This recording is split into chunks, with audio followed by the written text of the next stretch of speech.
to take a moment to let everyone know a little bit about our set that we have here on site. We are displaying some artifacts here on the side that you saw behind Dr. G. We have artifacts that have been excavated from our sites. On the far left, the spouted bowl that you see there was excavated at Tal el Umeri. In the middle, that loom weight is one of the ones that Dr. Kent Bramlett was talking about that comes from Khirbat al-Balua. And right next to that, or right behind that, was excavated from Khirbat Ataruz, and you'll see the horizontal painted lines there that Dr. G was talking about. Of course, we've got our jars, and our centerpiece is our pithos. And moving on to the right-hand side are pieces from our donated collections here at the Center for Near Eastern Archaeology at La Sierra University. So we are proud to be able to display these artifacts for you, and yes, thank you. Now, our final venture abroad is a culmination of the preservation and education surrounding the tremendous archaeological efforts in Jordan, the Madaba Regional Archaeological Museum Project. This presentation is brought to us by two of the co-directors of the project, Dr.s Suzanne Richard and Doug Clark. Suzanne is professor of history, archaeology, and theology at Gannon University, as well as director of the Collins Institute for Archaeological Research. And Doug, of course, is the director of the Center for Near Eastern Archaeology and former director of Madaba Plains Project at Tal el Umeri. So do I hear Suzanne? Is Suzanne here? I'm here, Doug. Okay, I'm coming from Erie, Pennsylvania. Right, so you're a little ahead of us in time, but we'll catch up, maybe. We'll try. Thank you, Suzanne, for joining us. Suzanne and I, along with two other colleagues, you'll see pictures in a minute, have been working for several years on what we call MRAMP, or Madaba Regional Archaeological Museum Project. And you can see by all of the logos on this introductory slide that we benefit from a number of contributors. You see the universities along that first row. Well, you see the MRAMP logo at the top. You'll see where that came from in a minute.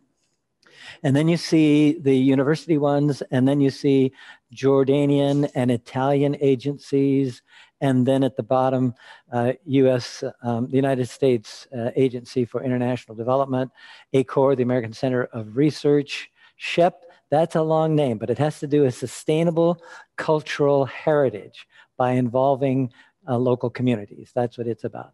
So this has been, oh, and then I should say on the very right is the logo for the Ambassadors Fund and the Cultural Antiquities Task Force of the U.S. Department of State. So we have been benefiting from your tax dollars. We want to thank you for that. Investments, we hope, in making a big difference in preserving the past. So Susanna and I will be sharing our way through this, this slide presentation.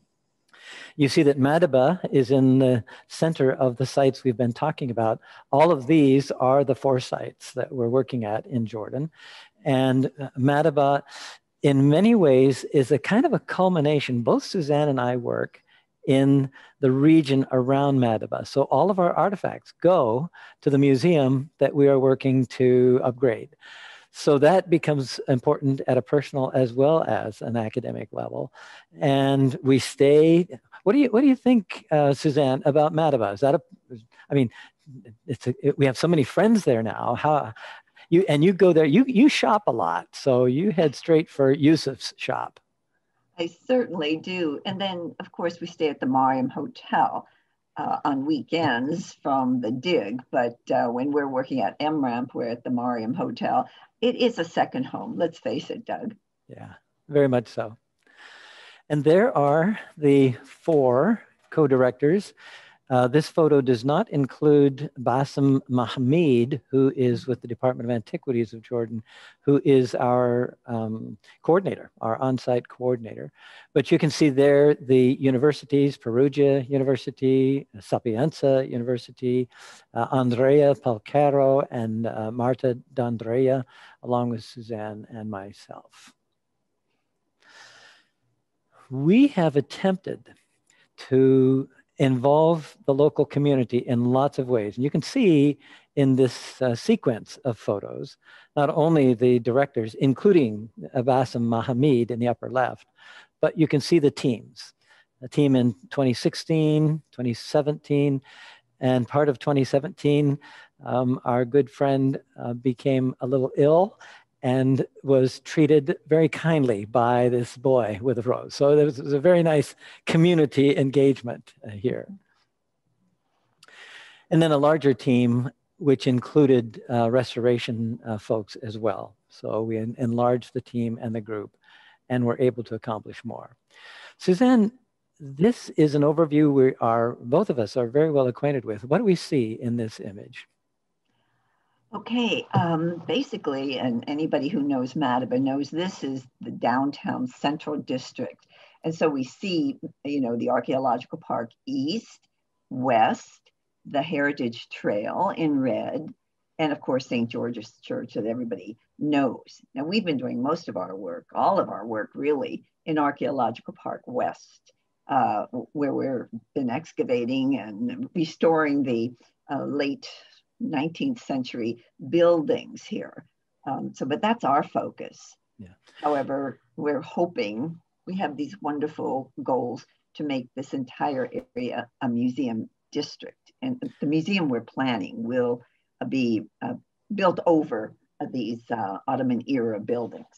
It might be interesting to say at this point too, Suzanne, we'll talk about it more later, but the virtual tours that we are working to create involve three, in fact, only three of these locations: the Archaeological Park East, the Archaeological Park West, and St. George's Church, or the MAP Church, those of you who have been to Madaba. And then here is a more close-up, and you can see on this image that we have several time periods represented right on the surface. There's the Roman pavement or cardo from the 2nd century. There are several 6th century, what we call Byzantine period structures, the church, what is called the Burnt Palace. It has 2 wings to it, one at the top of this picture and one at the bottom, one kind of in the middle. And then there are 2 early 20th century buildings, an old clinic and another shop, probably was a shop of some kind. In any case, those will function with or as part of the new museum.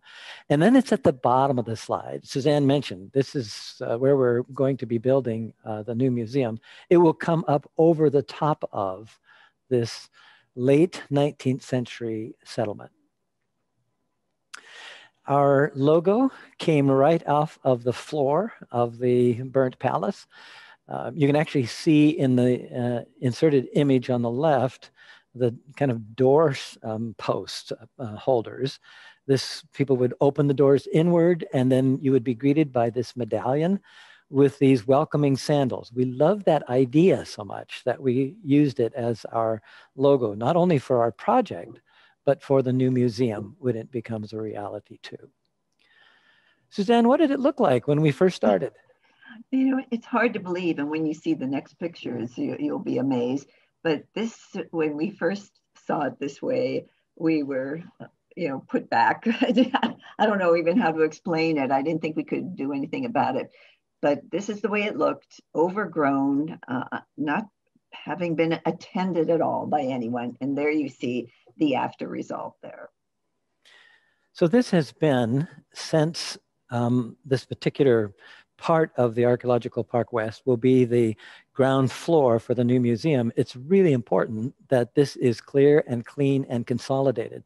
And so the next picture actually shows some of our activity with scaffolding and so on, attempting to consolidate the stone walls. We have a lot more work to do, But you can also see the buildings that we have labeled, the buildings and courtyards. And there's actually going to be one more, a building 9 in the center.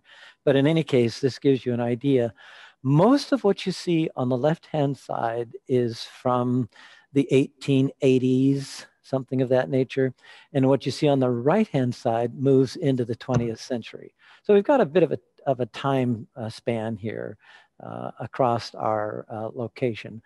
But it's been interesting to re-uncover this because part of this was excavated several years ago, a couple decades. And Doug, I just might mention that building on the top left, we're hoping to demolish it. We're hoping the DOA will demolish it because really our plan of the museum includes that space. So one of the important components of MRAMP is that it is community archaeology, which means we work with partners, we work with stakeholders. And the range of stakeholders is represented on this list that you can see. But each one of these components on the list represents a series, a collection of others. But what we want to emphasize with this, again, building on the notion of community archaeology in order to preserve the past, is that this is a wide range of community entities, engagements. You'll notice on the very bottom of the list, citizens and families. Madaba was uninhabited as a city up until the 1880s. There were plenty of Bedouin around, but it wasn't a city. And it was a group of families that moved from the south that came to Madaba and actually built in the 1880s what you see. And so in the picture on the left, you see house number 2, which belonged to the Owe Marine family. And in the picture on the right, overlooking his grandparents' home, is the third generation, Ghalib Owe Marine. So he sees us working in his grandparents' house. And it's so much fun because, Suzanne, what does he bring regularly?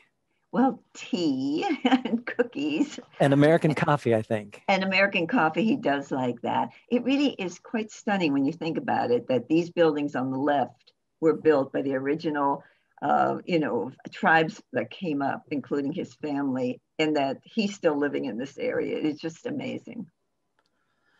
Okay, so some businesses. I mentioned Yusuf earlier.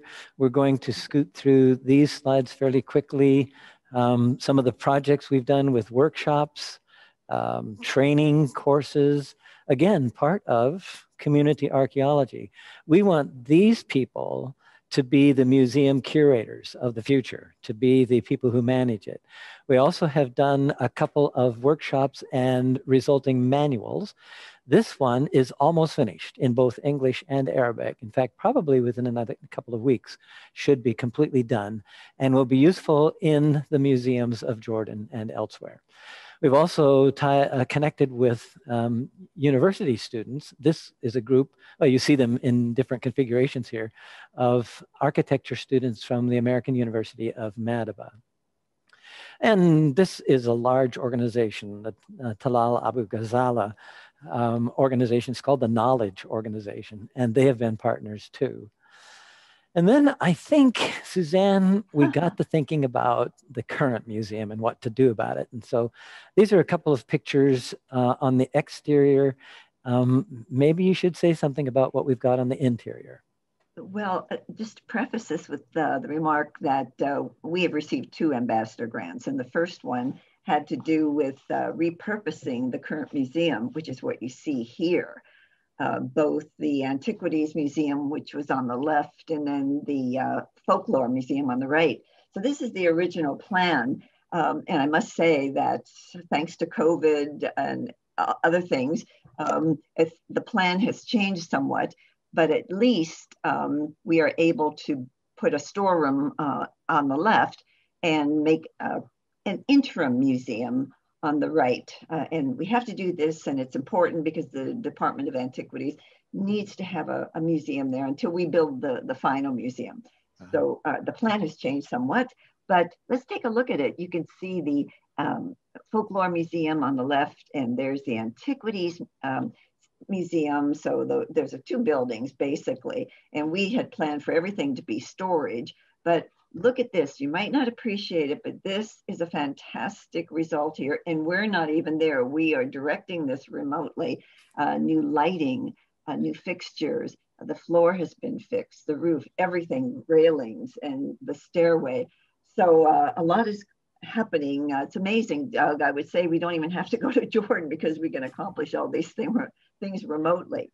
And this here, what you see is our second ambassador's grant, which really is an offshoot of the last one. And it's, as you can see, Madaba Digital Documentation and Tourism. And the idea was to collaborate with the US State Department, SciArc, and other entities to continue doing what our purpose is in MRAMP, and that is to preserve and protect the antiquities in Madaba. So this is going to be done virtually. And again, we're doing it remotely. Right. We have 13 people lined up already, and they're going to be trained, and they're going to do the scanning of photogrammetry on the ground. We're going to have drones, and then we're going to have storytellers as well as, guides, putting it all together, and you will all be able to see it online. And now you will see, probably at the end of January. Thank you, Suzanne.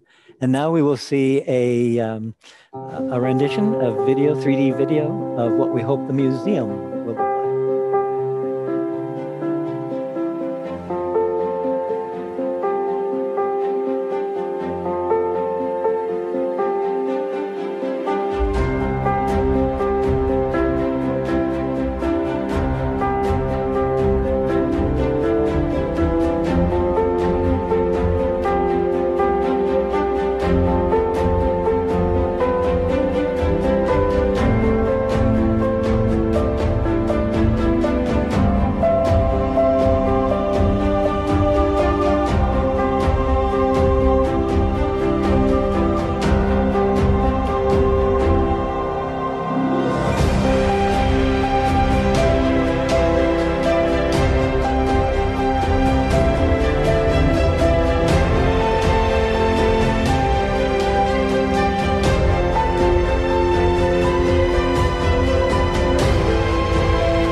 Fantastic. Thank you, Dr. Clark and Dr. Richard.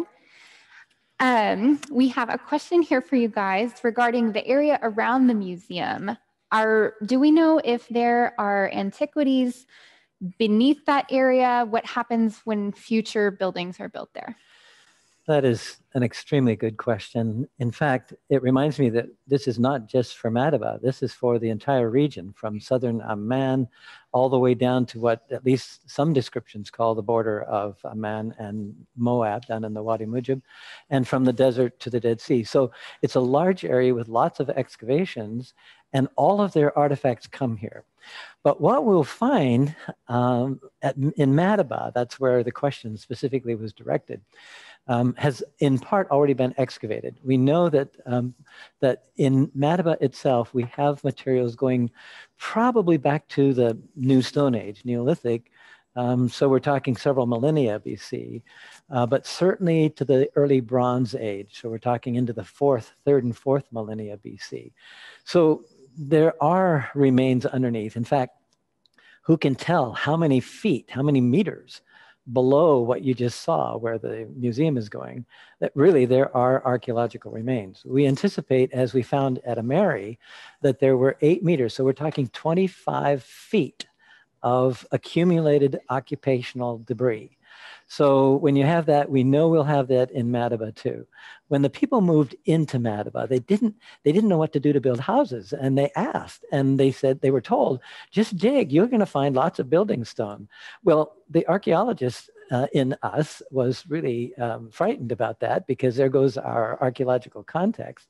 But in the process, they excavated not only stones to build houses, they came across the mosaics, and there are, I don't know how many. There's well over a dozen churches in Madaba with the mosaic floors, and then houses, the burnt palace.